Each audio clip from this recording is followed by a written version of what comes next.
just a moment, because we're gonna start the transmission, okay? Okay, let me know. Okay, we are ready, Professor. You can start. Thank you.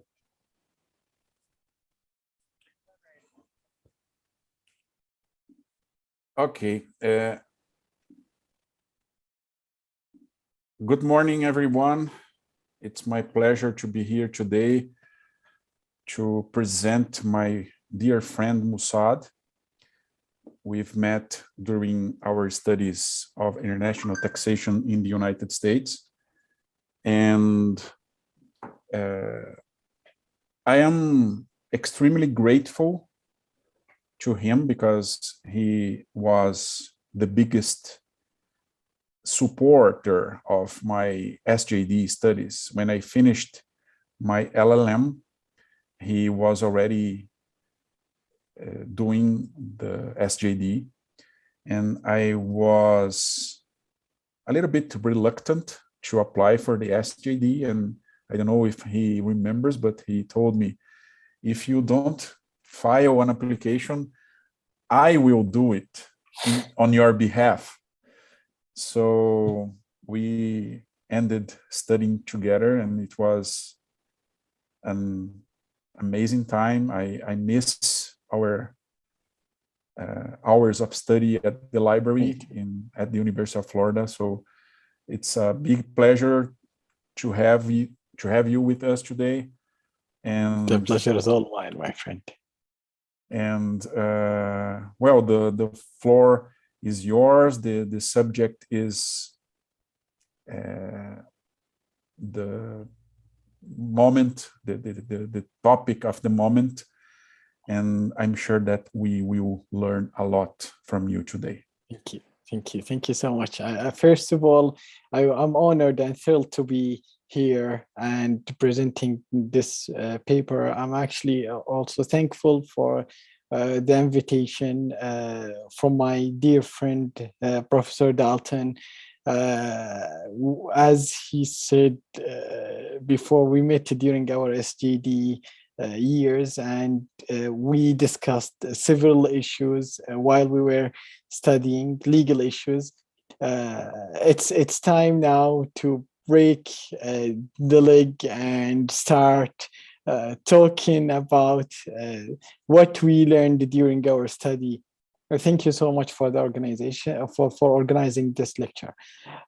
Today, I'll start talking about the application of technology on value-added tax, or as I called it, JCC, VAT at the Age of Technology. So before we start, I would like first to introduce you to what does the JCC means. On May 25th, 1981, the Gulf Cooperation Council was formed, which comprised the Kingdom of Saudi Arabia, United Arab Emirates, and the Kingdom of Bahrain, Sultan of Oman, and State of Qatar, and the State of Kuwait. These countries on December 4th, 2011, in the 28th session of the Supreme Council, the JCC Supreme Council announced the launch of the JCC Common Market as of January 1st, 2008. As the common market in the JCC requires a coordinated indirect tax system, we now ask, why should the JCC have or implement value-added tax or any form of taxation? This is particularly important for the JCC countries because their natural resources will not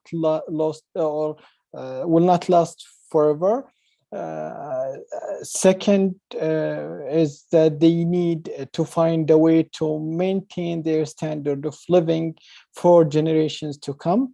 And because of the fluctuations in the price of oil causes stress, and not all the JCC countries have sufficient reserves to be depending on such oil market.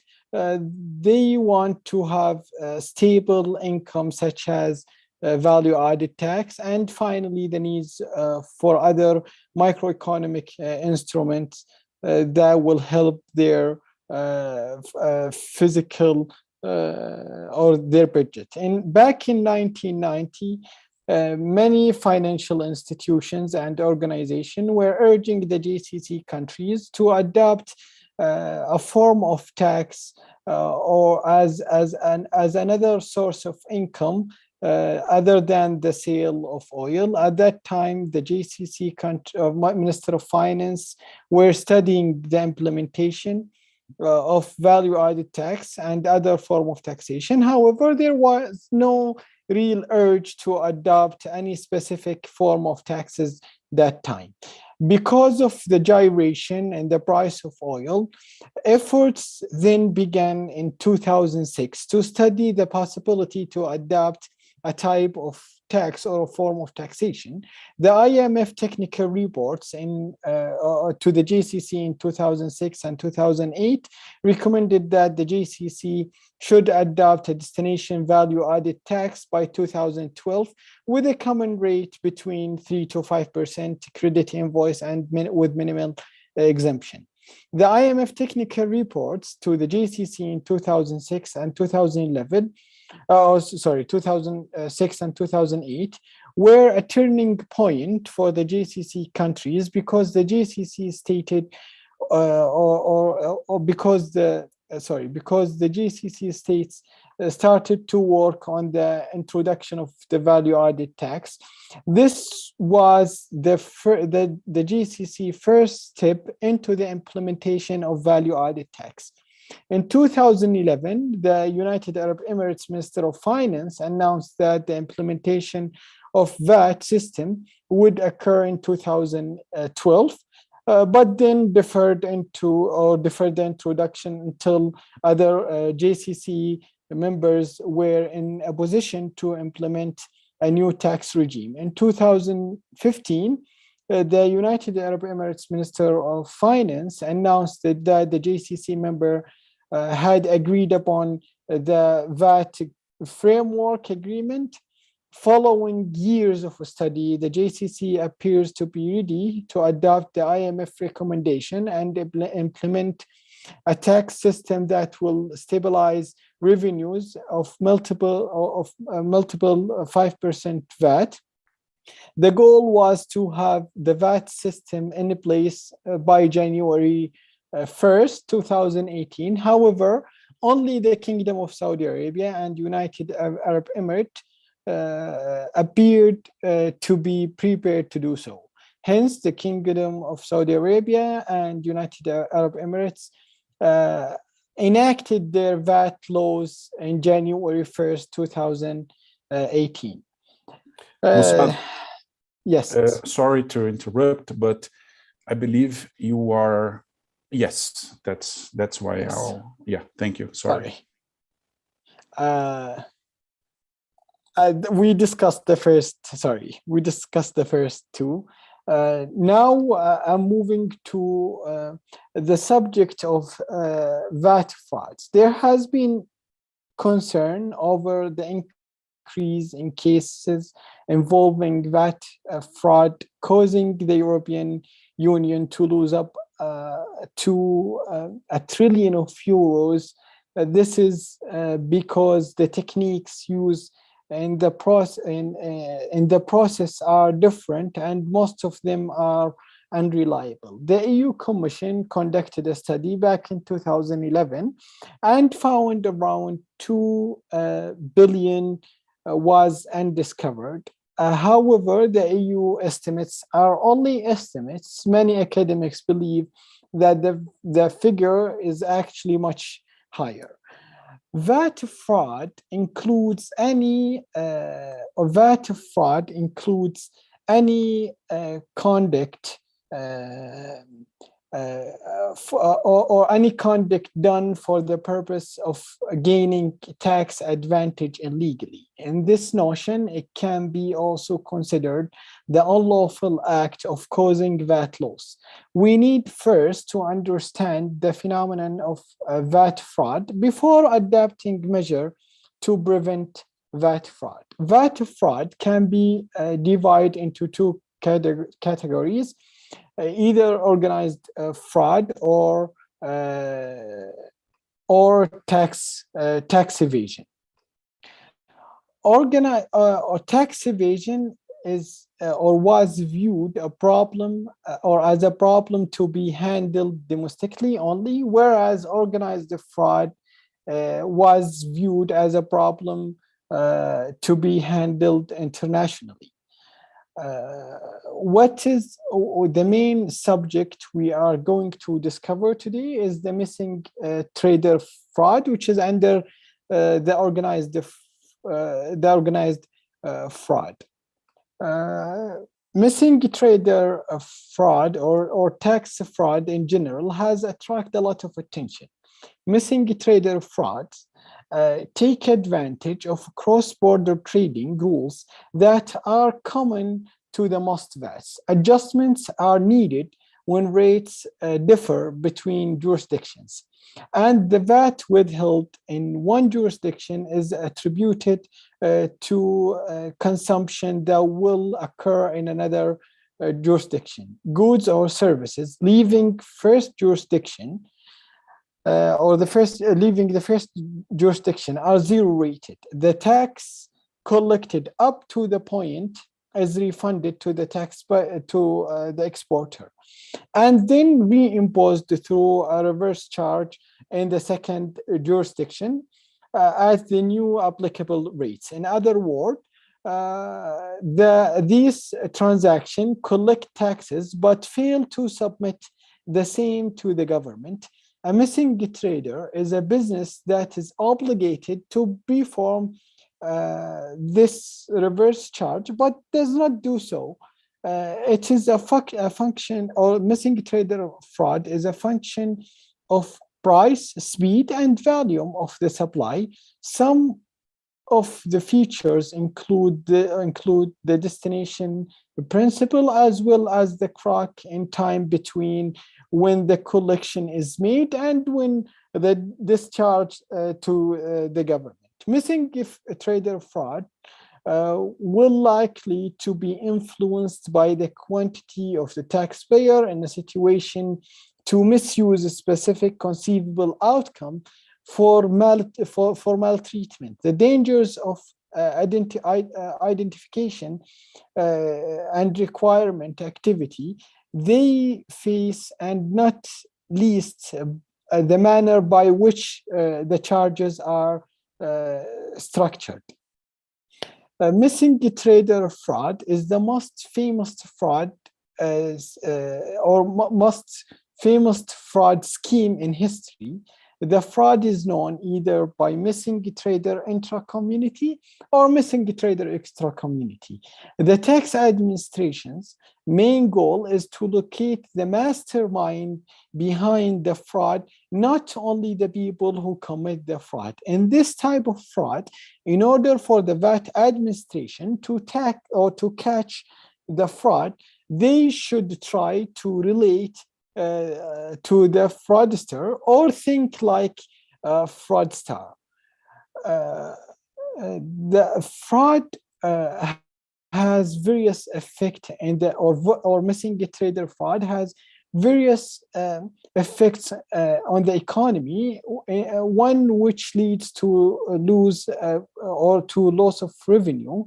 One instance includes missing trader intra-community, where traders avoid taxes fraudulently and lower the price of their goods or services they had incurred less costs, thus engaging in unhealthy competition in domestic market. The acts of fraud mess up the actual calculation process of the government's accounts. Moreover, information on fraudulently acquired goods especially affects affects imports. Now, the question remains, what should countries do in order to prevent VAT fraud from happening? The answer is the application of technology. In recent years, technology has played an important role in every known case of this type of fraud. Before talking about the solution, first I would like to provide some example from some countries who adopted the mandatory digital invoice or adopted the usage of technology. The first example is the Republic of Rwanda. Rwanda Revenue Authority had decided to implement certain types of technology to try to reduce tax evasion, as well as aid in collection or in the collection of VAT and auditing. In 2014, the Republic Revenue Authority ordered that all VAT registered business are obligated to use electronic billing machine. The electronic billing machine is a system that has two elements. The first one is a certified invoicing system called CIS, and the second one is the sales data collector, which called the SDC. How it works is that the sale data collector, the sale data collector is a central database that checks every transaction received from certified invoicing system. The sales data collector that confirms the electronic signature, which has been verified by the Rwanda Revenue Authority on the receipt is printed. We have the second example, Brazil.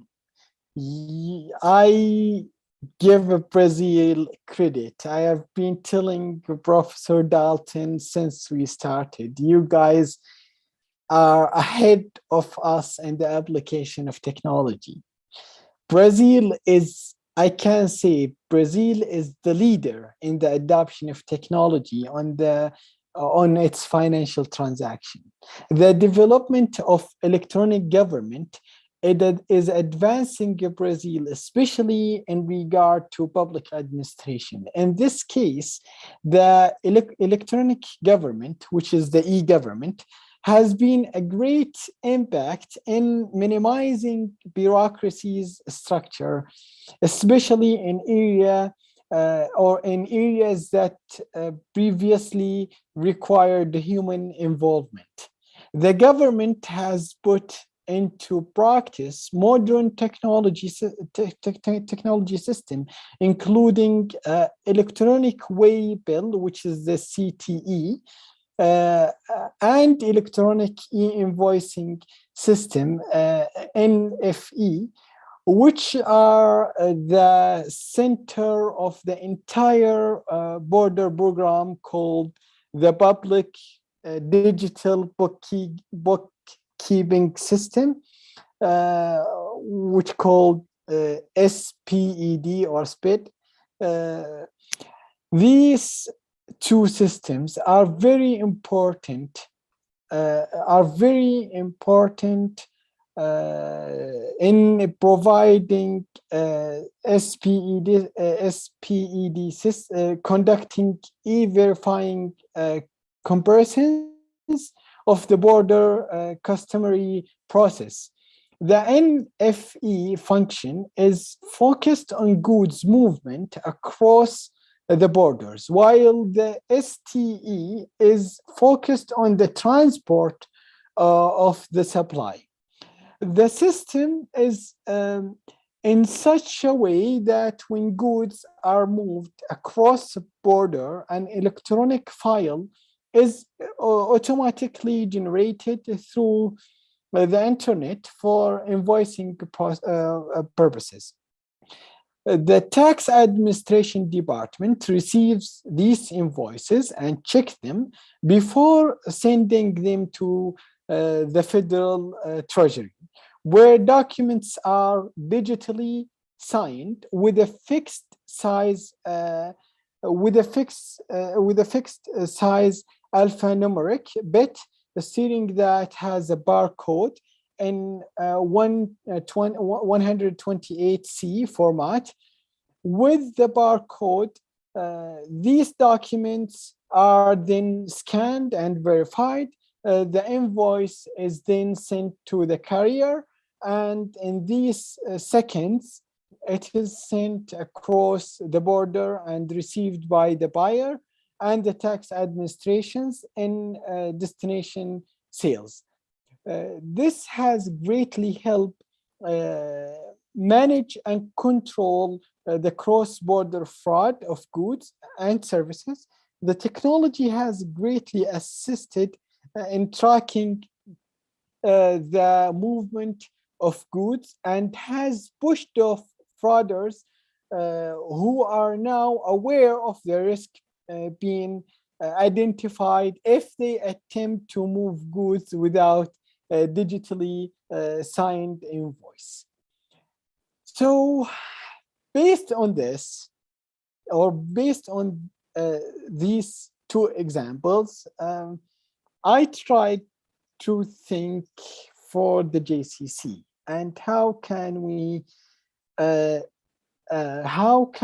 reduce or prevent VAT fraud before happening. In known cases of fraud, the use of technology must be paramount. Using technology to prevent fraud can only be achieved by the usage of artificial intelligence, which would be able to identify VAT fraud quickly.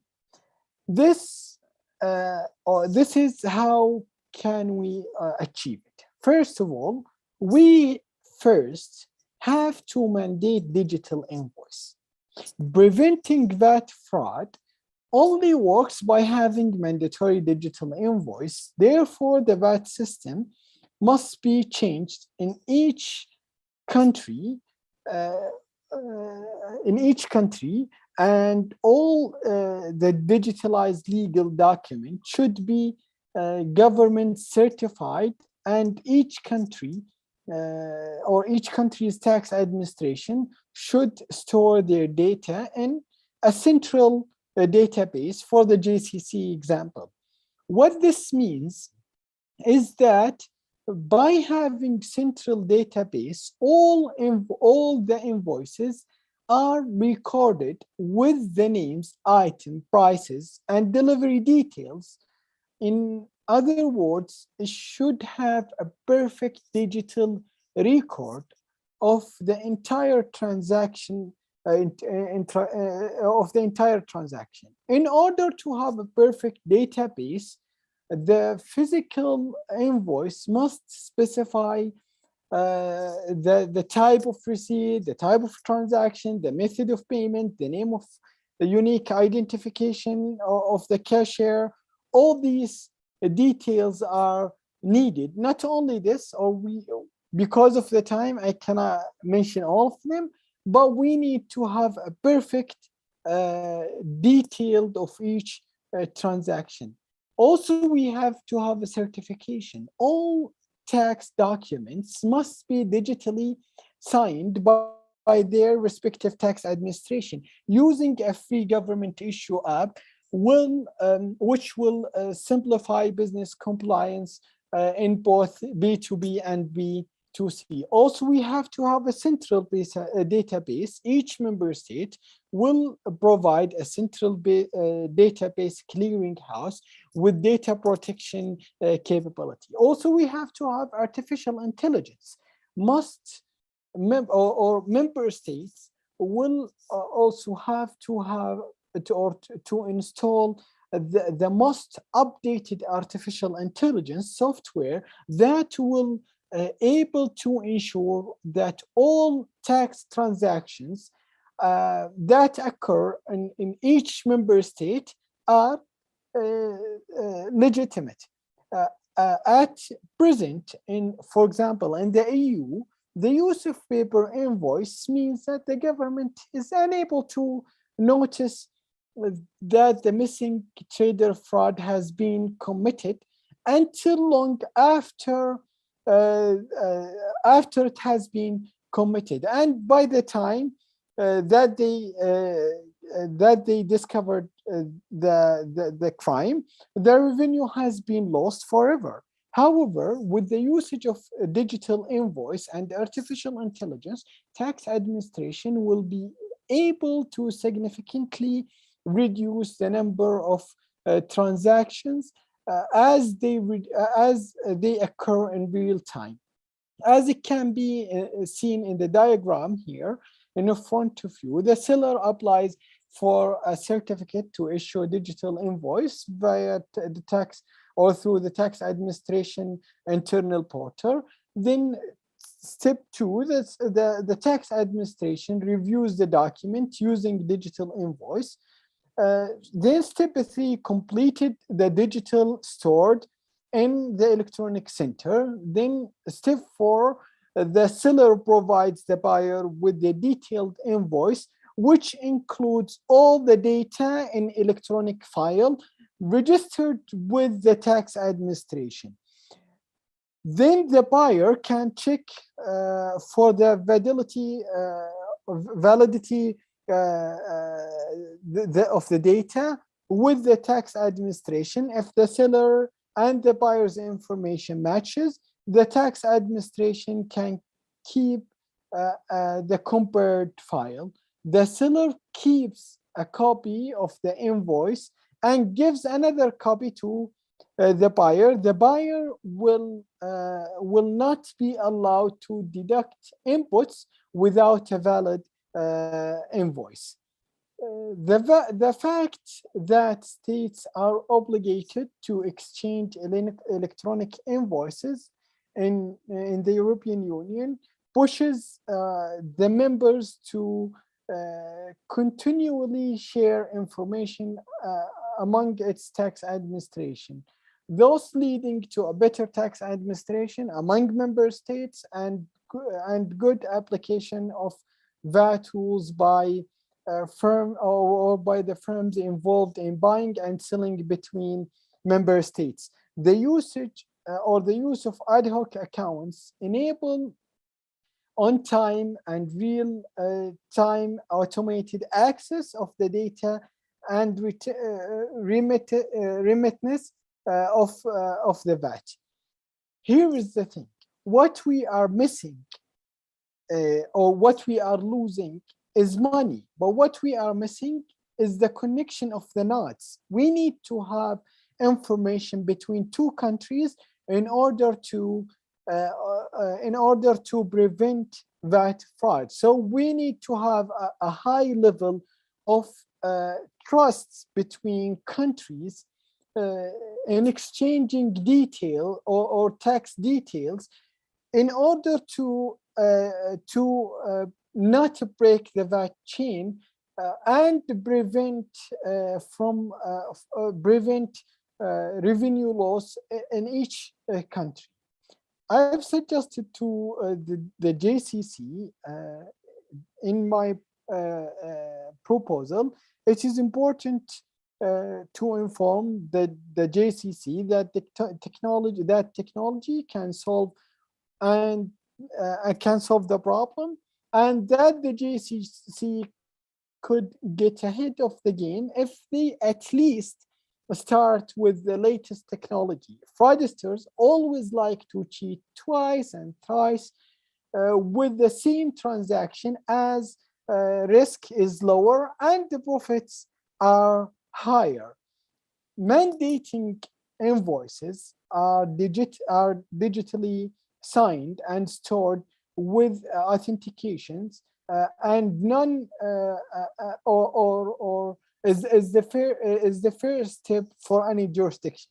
How is this possible? The JCC in their VAT agreement, they stated that it is mandatory to share or to apply to adopt technology. Then in Article 71 of the Framework VAT Agreement, they talked about the exchange of information. The JCC can can set up a clearinghouse, will provide all the stores with the free software to collect only data, and they must use for each transaction.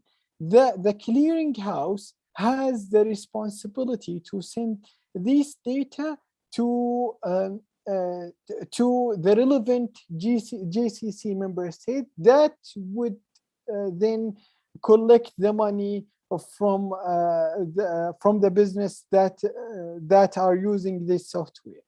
Mandating digital invoices, we have the first step. We follow the Brazilian SPED lead on the primacy of electronic invoice. You place encryption on each invoice and send the data centrally in real time.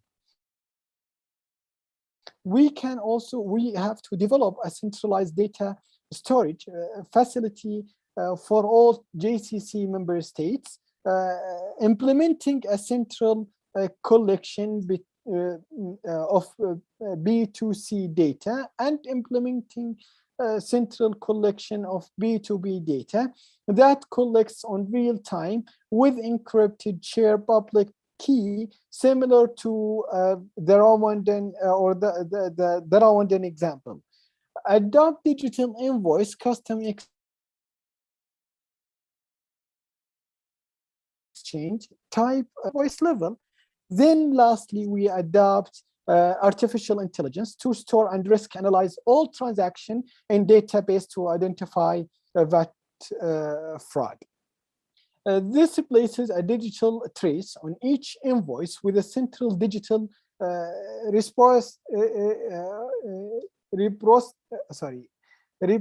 repository in each country. Will have a central database in the JCC with all invoices recorded, names, item prices, and delivery details, etc. The JCC, for this example, in front of you, for the JCC, a Saudi seller sends a copy of the e-invoice to United Arab Emirates buyer with a Saudi access key that allows the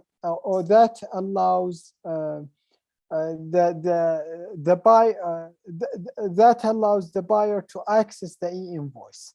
The buyer then checks the e-invoice and sends it with the Saudi access key to the United Arab Emirates Tax Administration to match it with the copy from the Saudi Tax Administration.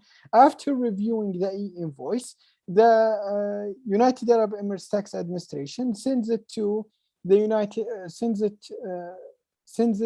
sends two of the United Arab Emirates access key on or to the Saudi Tax Administration to allow them to access the invoice received from the buyer and checks the validity of the e-invoice.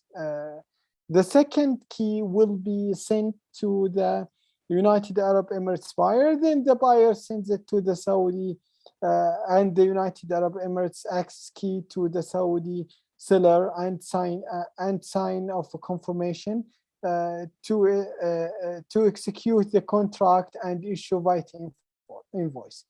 Since the supply is a cross-border transaction, the Saudi buyer seller will be zero rated and will be refunded. However, without the valid invoice, the Saudi seller will not be able to get refunded unless he gets a valid invoice. However, without this valid invoice, the Saudi seller will not be able to claim input credit. As a result, here the valid invoice is the one that has been confirmed by both tax administrations.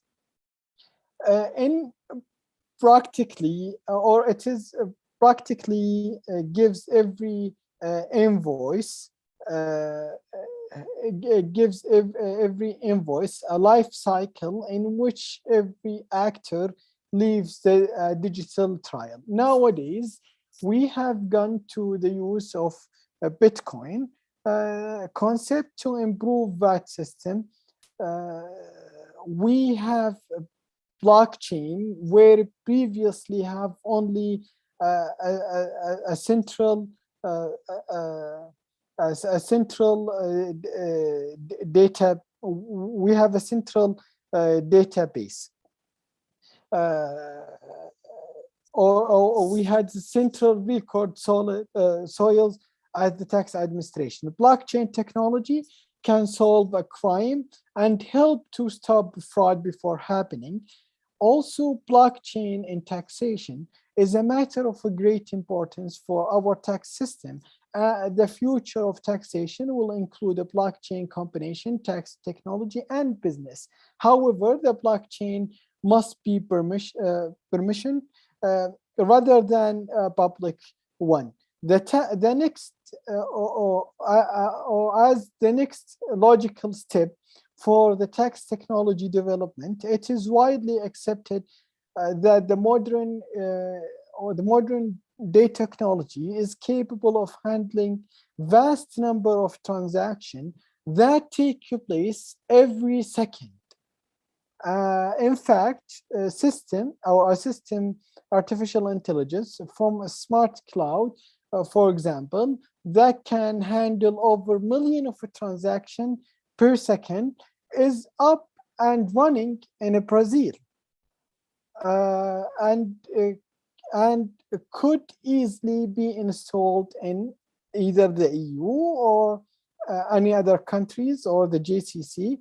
The blockchain is the preferred approach for government usage because of its accountability, privacy, and security under centralized system, as it can be seen in here. Under centralized system, for example, if X wants to send money to Y but could not send it without relying on a bank, X must trust a center will do it faithfully. X asks the bank to update the general ledger in favor of Y. Then the transfer can be executed. Under blockchain technology, since it's a decentralized ledger or shared ledger, it allows multiple parties to collaborate without having to trust each other. Participants in the blockchain has a record of every transaction that has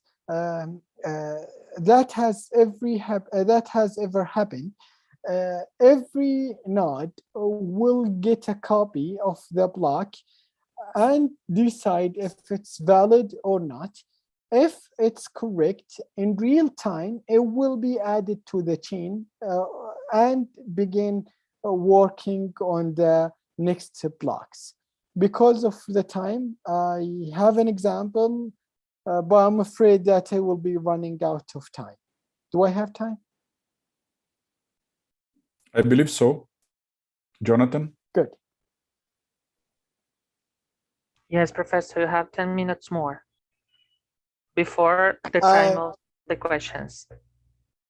Okay, I'll try to speak up fast enough. Assume here we have a Saudi manufacturer produces a SIM card. A is a Saudi company that buys and sells the SIM card either domestically or internationally. B is a United Arab Emirates company that buys the SIM card from A. The manufacturer A and B have an annual turnover over 6 million Saudi riyals, so they are registered into the VAT system. In this example, the manufacturer is engaged into intra-community or intra-Gulf transaction.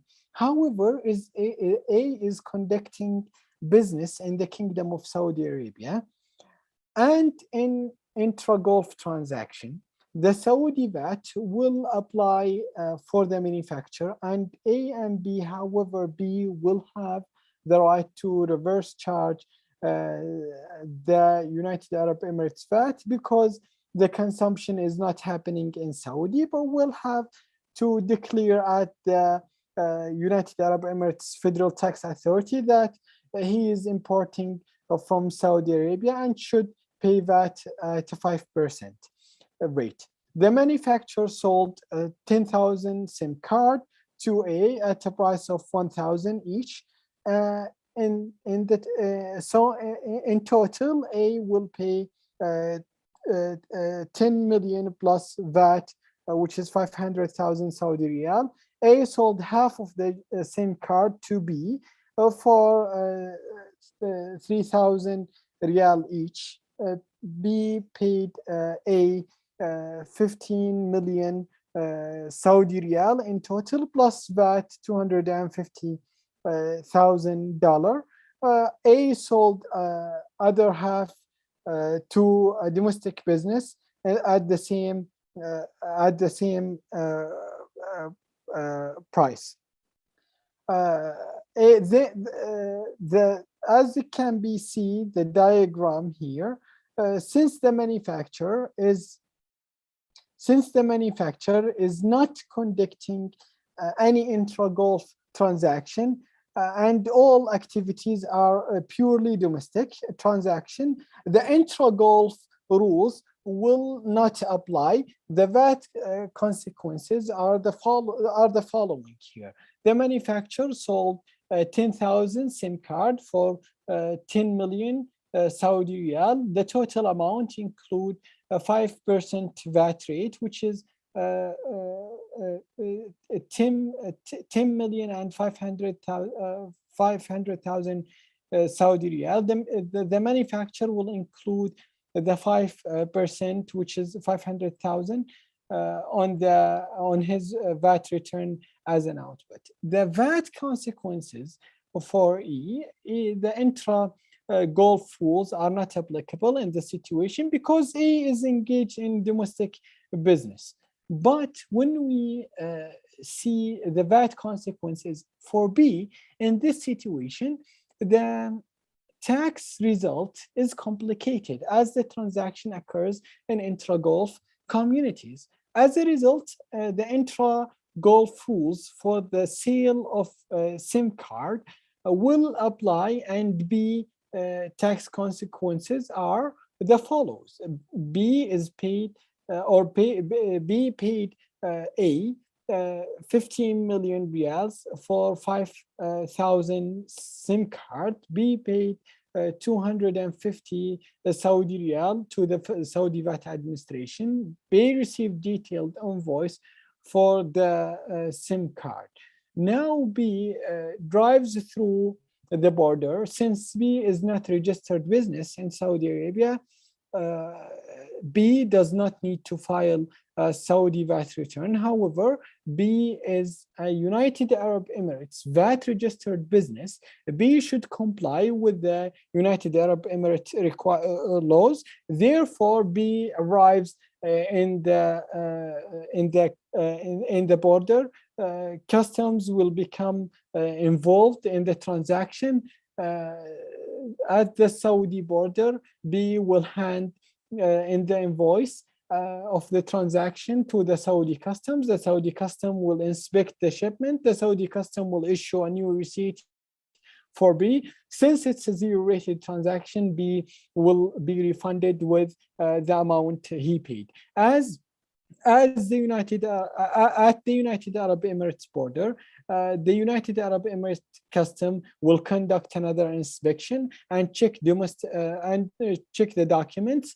B has to pay the 5% VAT to the custom agent at the border. In this example, B's Saudi VAT payment has been effectively converted into United Arab Emirates payment by the United Arab Emirates agent. As a result, A and B are in the same situation by paying their VAT to the tax authority in their countries, are unable to take deduction until file their VAT returns, both their VATs will be then held in their country's VAT administration. In this scenario, a lot of problems that we can elaborate, that can be elaborated. Briefly talking about the impacts can happen in the common example and commercial impact, which is open to different type of fraud. VAT compliance at the border can affect commercial transaction because the process going through the custom is time consuming. The idea behind implementing a blockchain is a certain business by solving the problem of cash flow with the VAT and particularly oppressed when the proposal become immediate payment of cash. By applying real-time VAT real-time VAT daily remission and refund, these problems will be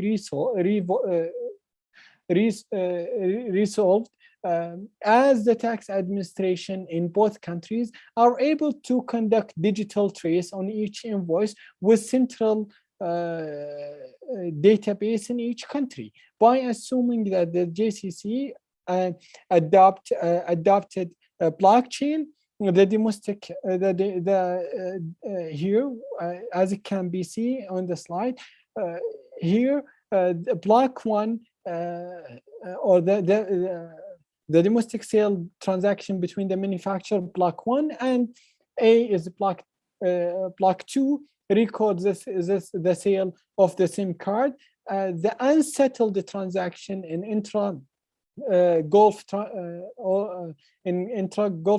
transaction between A and B is a block 3. The transfer of 5,000 SIM card to domestic business is a block 3.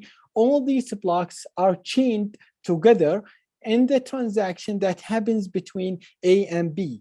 They must agree on the terms of the contract electronically, called the smart contract. And once the contract is signed, it cannot be changed. The encrypted e-file will then be stored on their country's cloud.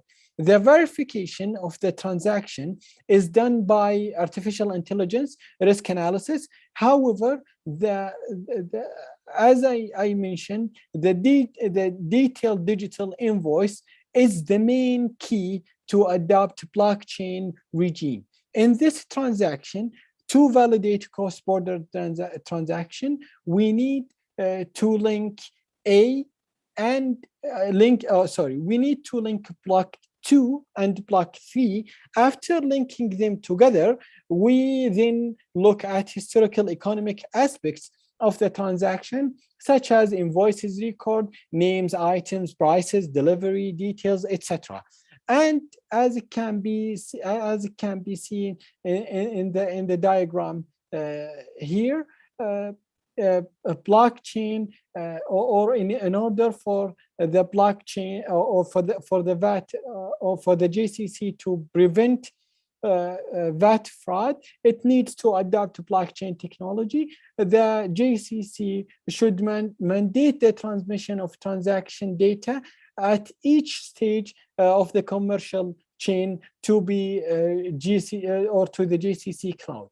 Blockchain technology is the best tool to trace every economic transaction, and it only requires that the JCC countries to have a front-end technology experts, people who are design the digital invoices, encryption, secure transmission of transaction data to the government, and back-end technology expert people who design the applicable artificial intelligence system that coordinate and assist the data flow within the tax administration among all member states community. Once this becomes mandatory, the front end will supply information to the tax administration, and the tax administration will know that the tax liability based on on the line item on the line item how much tax was applied on particular item. The tax authority would then have a foundation for the movement where all brand products label are marked within their manufacturer's barcode. The system in place would easily facilitate the JCC mandate, so each transaction which does not contain relevant information can be traced to its point of origin, allowing countries to penalize the particular trader who misbehaved.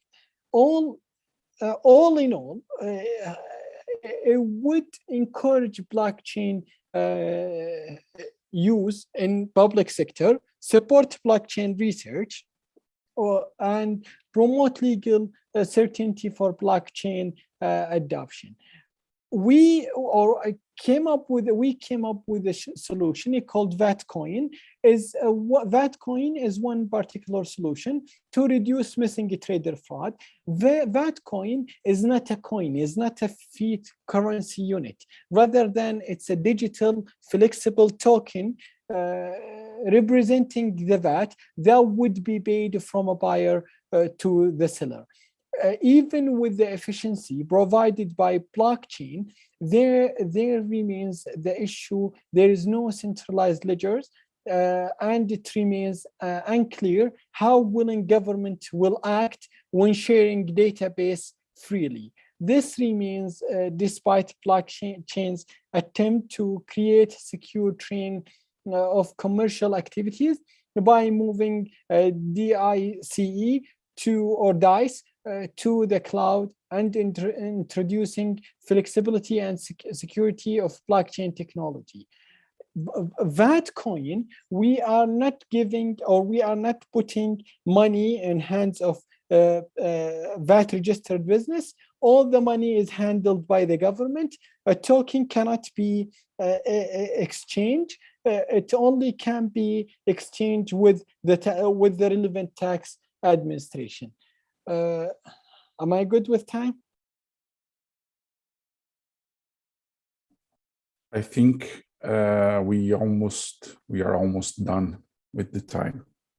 One minute. Thank you so much. I'm sorry for talking too fast. No problem, my friend. It's always a pleasure to hear you. I have a quick question. Let me phrase it in this way. The rules or the proposition you are talking about is a proposition for the GCC, right? Yes. So yes. the rules already in place in Saudi Arabian comes from a domestic law from your country, right? So here's the thing. We have the Unified VAT Agreement is the umbrella. Okay. The big one. Then under or on that Unified Agreement or the GCC Unified VAT Agreement, they agreed on the main issues, and they left each country to implement their VAT system within the frame of work. So what's happening here? The Unified VAT Agreement stated that each country has to adopt technology. In one of the articles, I cannot remember. Then they said in that agreement that the JCC will have centralized or computerized JCC VAT system. Okay. And so the Saudi, sorry. Go ahead.